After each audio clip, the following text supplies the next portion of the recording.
करनी। कैसे हो? आशा करता हूँ अच्छे ही होंगे।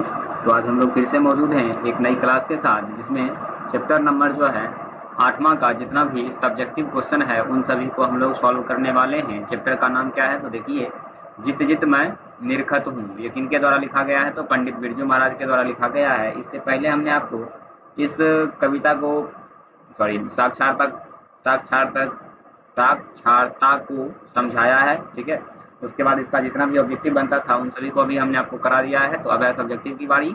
तो आइए बिना किसी देरी शुरू करते हैं। क्या है क्वेश्चन पहला, और आपको पहले बता दें कि इसमें उसी क्वेश्चन को सॉल्व किया गया है जो वीवीआई है। ठीक है, मतलब सभी क्वेश्चन को सॉल्व नहीं किया गया। ऐसे भी आपको बताया कि भाई साहब 1000 क्वेश्चन पढ़ने से अच्छा है उन क्वेश्चन को पढ़ लो जो बहुत बार पूछा गया है और एग्जाम में पूछ सकता है। ठीक है, तो आइए किसी बिना देरी की शुरू करते हैं कि लखनऊ और रामपुर में बिरजू महाराज का क्या संबंध है। तो देखो आंसर में क्या लिखेंगे कि लखनऊ और रामपुर में बिरजू महाराज का गहरा संबंध है, क्योंकि उनके 3 बहनों का जन्म रामपुर में और पंडित बिरजू महाराज का जन्म लखनऊ में हुआ था। बिरजू महाराज का कई बार लखनऊ से रामपुर आना जाना था और लखनऊ में लगभग पंडित बिरजू महाराज लगभग 22 वर्ष तक रहे थे। और जब पंडित बिरजू महाराज का उम्र 9.5 वर्ष के थे तो उनके पिता का क्या हो गया था? तो देहांत हो गया था। ठीक है, मतलब इनके 3 बहनों का जन्म जो है कहाँ पे हुआ था? तो भाई साहब रामपुर में हुआ था।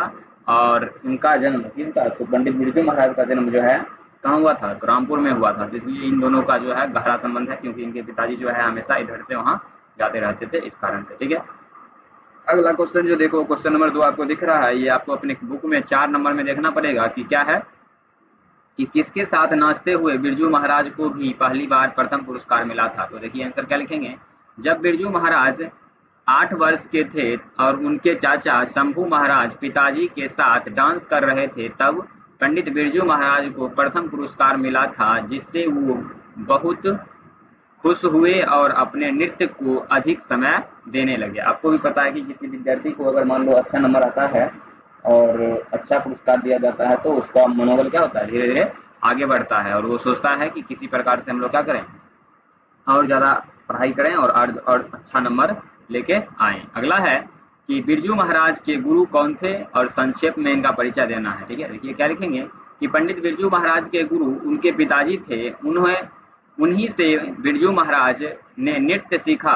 बिरजू महाराज के पिता एक नर्तक थे। वे स्वभाव से बहुत ही अच्छे व्यक्ति थे। वे अपना सुख दुख किसी को भी नहीं बताते थे या किसी के साथ भी अपना सुख दुख साझा नहीं करते थे। अगला क्वेश्चन है कि बिरजू महाराज ने नृत्य की शिक्षा किससे और कब देनी शुरू की। तो लिखेंगे पंडित बिरजू महाराज ने सीताराम बागला नाम के एक लड़के को नृत्य की शिक्षा देना शुरू किया और वह उस नृत्य के बदले पैसा नहीं लेते थे, बल्कि उसके बदले में वे पढ़ाई करते थे। अगला है, ये क्वेश्चन आपको 11 में देखने को मिलेगा कि बिरजू महाराज कौन कौन से वाद्य यंत्र बजाते थे। ये क्वेश्चन बहुत बार पूछा गया है। ठीक है, इसलिए इसको वीवीआई करके आप याद कर लीजिएगा। क्या है? तो पंडित बिरजू महाराज तबला, शहनाई, हारमोनियम, गिटार इत्यादि वाद्य यंत्र क्या करते थे? बजाते थे। ठीक है, अगला है जो कि क्वेश्चन नंबर आपको 12 में देखने को मिलेगा और हमारे हिसाब से क्वेश्चन नंबर कितना है? 6 होने वाला है कि अपने विवाह के बारे में बिरजू महाराज क्या मानते हैं।